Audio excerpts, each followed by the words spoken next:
In Ireland, there is a legend known as Fíorgerta, which translates roughly to hungry grass. It is believed to be cursed by malevolent spirits, and the patches of dead grass were feared as harbingers of death. Whoever walked over a patch of Fíorgerta would be doomed to perpetual hunger. Yet such stories are often seen as fairy tales in today's society. In fact, one of the alternative names for Fíorgerta is literally fairy grass, as Irish mythology attributed the curse to the fairies, who in mythology were spirits of nature and the dead. This is unlike the modern versions we have come to associate with children's tales. As a lover of folklore, I admit Ireland has fascinated me, but I have never actually gone there myself. Instead, I often explore my own nation's mythology. However, I have family who moved from Ireland during the Troubles. They shared with me what most would consider a very standard ghost story, yet I feel it is worth sharing. The story concerns a man, his dog, and his young son, all of whom were natives to the land and often explored the more remote areas of Ireland that tourists don't tend to frequent. They enjoyed their treks through the countryside, and the man often shared stories with his son. One day, the man was walking along a patch of grass when he suddenly felt a pain in his stomach. His son came over to see what was wrong. The dog, however, barked repeatedly and would not go near the patch of grass. The man would soon head home with his son. Their troubles had just begun. Over the next few days, the man developed a ravenous appetite, yet continuously lost weight. His hunger became so great he would even begin to eat dog food from the can and often neglected his son. As a result, his son also grew weak, and soon local authorities were called in. They decided to take the son into temporary care while they had a doctor evaluate the father. He was becoming so thin that he was almost literally skin and bones. The doctor couldn't find out what was wrong with the man, and despite going to the hospital, he continued to fade away until he eventually died. This was a devastating blow to the young son, who now faced an uncertain future as his mother had long been absent from his life. This left authorities with little choice but to put him into a foster home until he could be adopted, a high price to pay for stepping on a patch of grass in the remote corners of the world.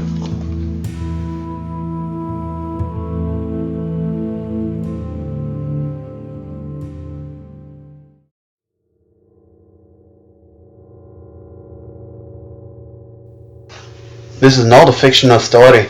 This is an account of what happened to me when I was young. It was a normal day in County Kerry in Ireland, well, what the rest of you would consider to be normal. The likes of you reading this will probably have a job or some vague description or be in some form of education. Not me. I'm a free spirit. I do not or did not, when it happened, attend school. I left early, well, because school just wasn't for me. Let's leave it at that. I was more of a hands-on type of person. I'm not saying I'm stupid, because I'm not. I just had a different sort of intelligence than which is demanded by the education system. Myself descending from an agricultural background, and I tell you this, strange things happen out in the country. Strange, eerie things. Growing up in Ireland, I of course heard my fair share of folk tales told me by my dearest mother, God rest her soul. Tales warning me not to disobey my parents or else the tall man will get me. But that's not what this was about. I grew up listening intently to these folk tales because that's just what they were to me back then. Tales and fables, just stories. I'm not sure if your readers are aware of one of Ireland's most famous folk tales. Forgive me if I'm wrong. A creature known only as the Banshee. I'm 17 now, but when it happened, I was around the age of 12. It was a normal day for me and my little sister, who shall remain nameless out of respect. We were playing out in the fields one afternoon. The winds of Ireland swept across the barley, created waves across the land which rippled in various shades of golden yellow. The sun was starting to retreat back into the horizon, illuminating the world in rich shades of purple and orange. As usual, me and my sister were playing hide and seek in the fields, and me just being the older brother, I tended to opt for the seeker, just so I could see her smile when she laughed as I found her. On the verge of the field were the woods. Even when the sun cast celestial vibrancy upon the woods, it still remained dark and foreboding. Anyway, we were playing hide and seek when I noticed just on the rise of the field before it dipped down again. It was like this black bag. That's the only way I could describe it. Just kind of floating there at the bulge. It dismissed it, assuming it was just a farming waste, like something had fallen off of the tractor. As I continued searching for my little sister, she was an excellent hider, and some days I wouldn't even find her at all, causing my mother to panic rather frequently. Through the barley, this black bag thing managed to keep itself fixed in my peripheral vision. Again, I dismissed this, thinking that it was the cause of the wind fluttering the bag around. I noticed some movement in the barley about 20 meters from me, so I crouched down and silently waded through, hoping to find my sister, and hoping that the sound of the wind would mask me. As I hoped for the sound of the wind, when I heard something quite different, like a sort of wailing, a very faint and distant wailing far in the distance. I stopped and listened intently and made a cup over my ears. The sound of the wailing merged with the whistling of the wind coming through the woods, almost like the sound of a kettle boiling. I crouched there listening for X amount of time, 30, maybe 40 seconds. My sister jumped up from hiding and ran to a different location, which made me jump out of my skin.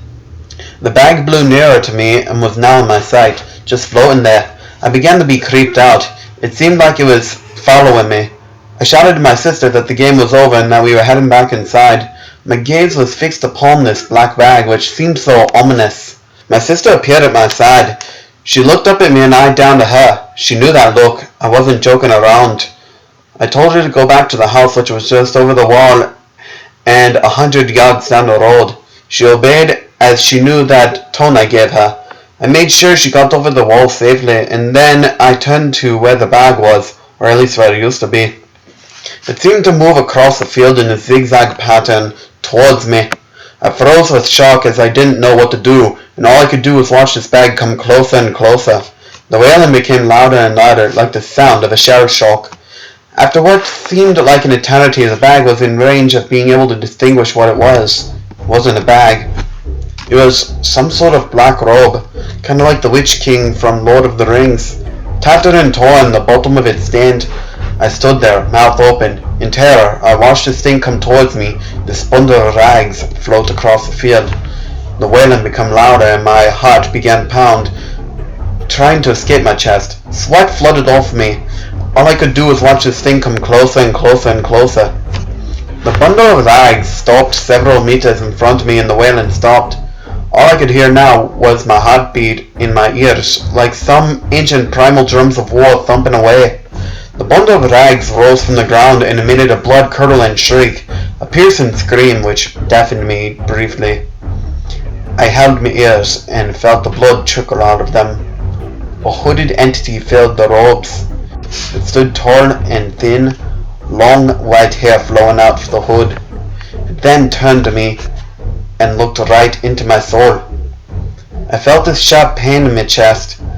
I clutched my chest in agony and writhed on the ground. It let out the same deafening scream, and I noticed through fighting back tears that it was a woman. Pale and hollow she looked. It pointed at me with her long, skeletal fingers, then it pointed in the direction of my house, then looked directly back into my eyes, and as quickly as it attacked me, it disappeared into a bundle of rags on the ground. I lay there in the earth, panting, sweating, and looking at the bloodstains in my hands. I lay there in pain and fear. It was then I realized what I had just seen. The omen on Bad News and Death. The Banshee. It wasn't coming for me. It came as a warning. I had to get back to the house. I stumbled up from the earth and eventually ended up in the house. I found my sister standing in the kitchen, silent, in shock. She didn't hear me crash through the door. I startled her when I touched her on her shoulder. She looked at me in horror, tears streaking down her face. Speechless, she looked at me, then looked at the floor, where my mother lay, dead. Authorities report she died of a heart attack, but I knew what really happened.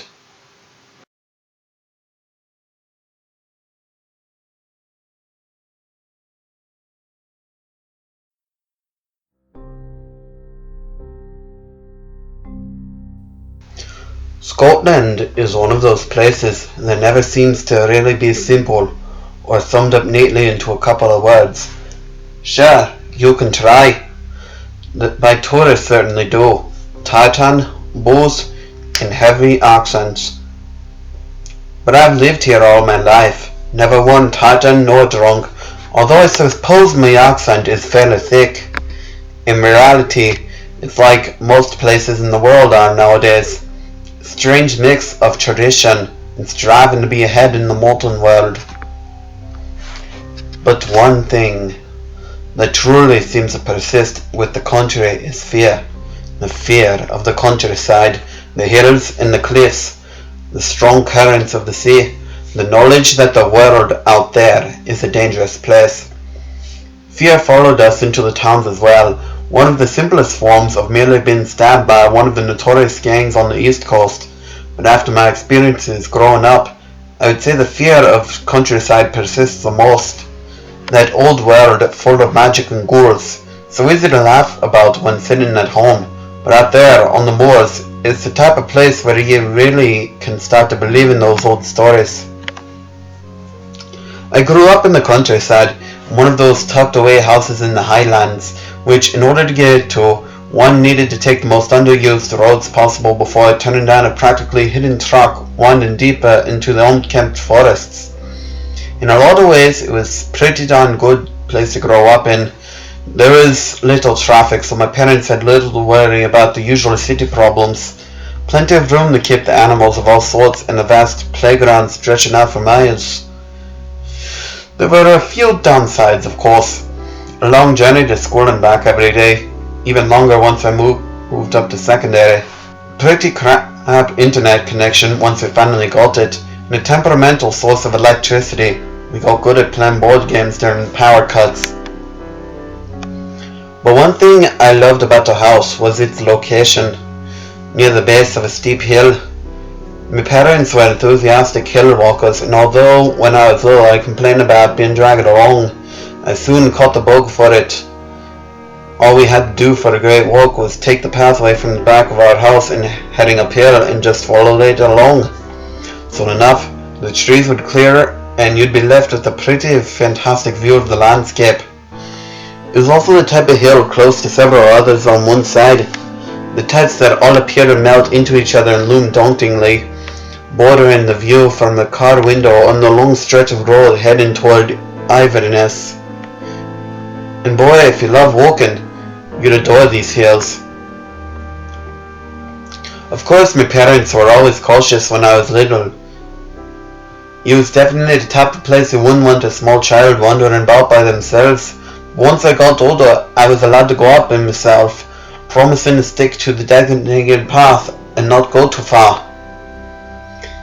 Kids never really do listen to their parents, do they? Of course, as I grew even older, my parents became much more lax about the rules and trusted that I was able to look after myself fairly well on my own. And generally, I had good experiences on the hillside. I found what can only really be described as the glory of walking, feel of being completely isolated and at one with nature, the vastness of everything, the knowledge that the path I was walking had been one many generations ago had taken. But I suppose the stories about the bad experiences I've had up there. As beautiful as the landscape was, there was another thing about Scotland. The weather is as unpredictable as our own tempests. There was once, when I was about 9 years old, I had grown bored of watching television and decided to head out on a walk, taking one of our dogs with us, Penny, a border collie, and wandered up the hillside. I was heading towards a pile of rocks which I nicknamed Stonehenge, but was in reality most likely an old can that had been knocked over and its stones haphazardly scattered. It was a bit off the beaten track, but not too far away from the safety zone. I enjoyed going up there to play about at being a Neanderthal or tomb opener. Details I can't remember, but I do remember how I was caught up in my imaginings and played that I didn't realize the weather had taken a turn for the worse, and that a thin veil of mist had set in and was growing steadily thicker and thicker. I noticed this, and even though I started to feel unsure, I could still see the pathway, so shrugged and carried on playing. Next thing I knew, there was a loud bark from Penny, who I turned to face to see what she had gone worked up about. But as I turned, I saw her speeding towards me, her teeth bared. When a dog comes running towards you as though it's about to attack, it's pretty frightening, especially when you're young. I was frozen, still trying to figure out where I should run, when Penny had already jumped on top of me, toppling me over, and I fell in the gap between two of the largest stones. Thankfully I didn't crack my head open on the rock, but the tumble was still scattered enough, and I merely curled up whimpering, convinced that the dog had turned against me and would tear me to shreds. She hovered above me, her teeth inches from my neck, but instead of reaching down, she continued to snarl at something that wasn't me. She barked, and I felt her weight lift from me as she moved off me, furious at something that I couldn't see between my fingers. I stayed very still for I don't know how long, but it felt like an eternity. Finally she stopped appearing as though she was about to attack and retreated back to me, tentatively licking my face. I gathered much bravery as I could muster, got up on my knees before she nudged me away from where she had taken a stance. I stood up and moved towards the path, and Penny stayed close at my side, still not at ease. She relaxed a bit when we met the trolling path, but as I stumbled back along towards home quickly, my legs still brushed against her side as I took each step. I had a bit of explaining to do to my parents when they came in, but they were used to me getting a bit dirtied up and scratched when I played in the forest. I mentioned how defensive Penny had gotten, but we all ended up brushing it off, thinking it had been maybe a stray sheep she had been growling at. The second experience I had was a fair few years later, when I was 15 years old. It was an age in which I had probably spent the least amount of time outside on walks, as I had gotten caught up in the world of the internet and was able to communicate with my friends relatively cheaply at home, something which I was greatly excited by. That Saturday the internet had failed, and I'd gotten increasingly angry, taking my frustration out by yelling at my parents about how horrific it was to live so isolated, and in the typical teenage manner stormed out of the house. Knowing that they'd be likely to follow me on the road towards civilization, I headed in the opposite direction and took myself up the hillside. Slowly, my frustration diminished as I worked out my anger through my physical exercise, and I found myself almost smiling as I looked out at the view I had not seen in some months, having forgotten how glorious walking was. Instead of going back home in a much more reasonable mood, I decided to enjoy the countryside that afternoon and started wandering about the hillside. By that age, I knew the whole area better than most people knew their hometown, and could have figured my way back home in the middle of the night. I hiked up to the summit of one hill before dipping down and up again the next summit. As I looked out, I could see the weather was taking a turn for the worst again, and headed off back home. As I wandered back, a strange combination of mist and cloud started unfurling itself, obscuring the summit from my view and wafting down the hillside in waves. It was just about then I started to feel odd. There was a strange sensation, a tingle down my spine, if you'll pardon the cliché, and my steps, although usually strong and steady, felt unsure. I stumbled down the hill as fast as I could before glancing down at the landscape around me that was now partially obscured. It was then that I had the single most terrifying experience of my life. As silly and typical as it sounds, I felt doubt. Doubt over where I was. I had a vague idea, but was doubting whether I was really where I thought I was. As I've said before, I knew that hillside so well that to have a moment where I felt unsure was completely alien. I then panicked. Blind panic is one of those things that you feel ashamed of or don't understand as a watcher, but it was what I experienced up there. Everything became so silent and all I could hear was the beat of my heart. My breaths grew ragged and shallow, uneven, inhaling too little, exhaling too much. My childhood world was gone, and I was in a place that I didn't know I would never get out of. It's a fairly common occurrence for people to get lost in the highlands. People wander out into the hills, get hurt and can't get help. People get lost along the heather and fall in a peat bog, unable to get out. It's a sad truth, but you get used to it. We get a lot of tourists in our area, and they often do go missing. The number of cups of tea we've served to rescue teams is innumerable, and it's sad that we appear to have grown an exterior skin, being a bit insensitive and feeling more that the tourists were a bit dim for getting lost up there and not sticking to the paths. In that moment though, I genuinely believed that I wasn't going to get home. I broke down and ran.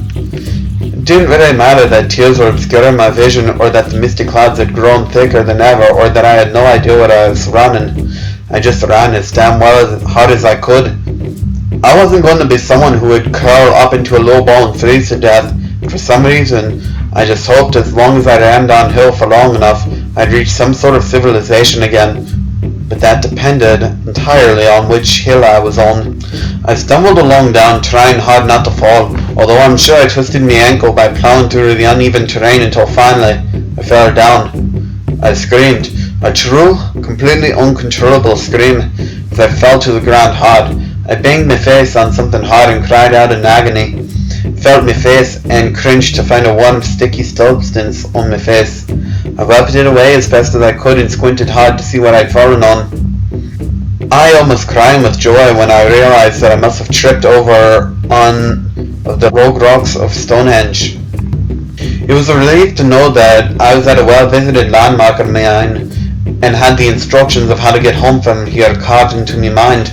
Although it's a bit pathetic to admit this, I crawled to the path and cried with relief when I reached it. I continued crawling for the good part of the way, just too scared to get up and see the world closed off around me, with the mist pressing in from all sides. I eventually managed to stand up once again once I reached the muddier path of the forest. My parents were very sick when I got in and quickly drove me to the hospital. The wounds weren't too bad, but I'd lost a lot of blood as the cut was to my head, so I got stitched up. I shakily managed to tell my parents that I'd just panicked, ended up running and tripped. It could easily be chalked up to nerves, or the fact that I hadn't been walking up there for a few months, but I felt in my heart it was something deeper than that. There had been an instinctive part of me that had felt wrong, though I wouldn't dare admit it to anyone. I hadn't been alone on the hill, it just hadn't been bad weather. It had been the strange sort of mist that either fogged my brain or had been trying to draw me into it. After that incident, I wouldn't go walking up the hill by myself, and I always made sure I at least brought the dog along. I was simply too shaken up, but it didn't completely deter me from enjoying the splendors of the hills.